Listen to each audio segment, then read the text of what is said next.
Continuing from where we left off in part 1 of this set, we see that the second question says that Shyam, Ram's friend, starts running along the track from a point which is diametrically opposite to the point from where Ram started running.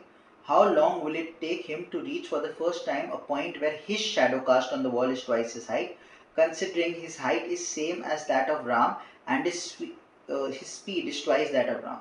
Now, the first point to note is that when Ram was running, he covered 60 degrees when he reached a point for the first time wherein his shadow's length was twice his own length.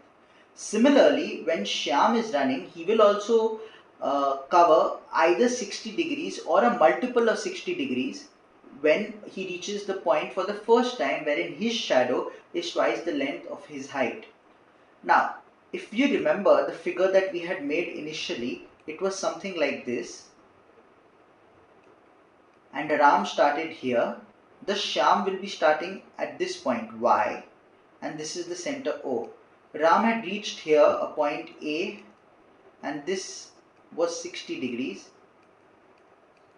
Now, Shyam will either move in this direction, that is anti-clockwise, or in the clockwise direction. Say he moves in the clockwise direction, then he will need to reach a point somewhere here, say the point L, wherein his shadow now that can be cast would be twice his height.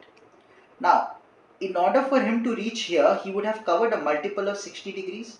Thus, he would have covered 120 degrees in order to reach there.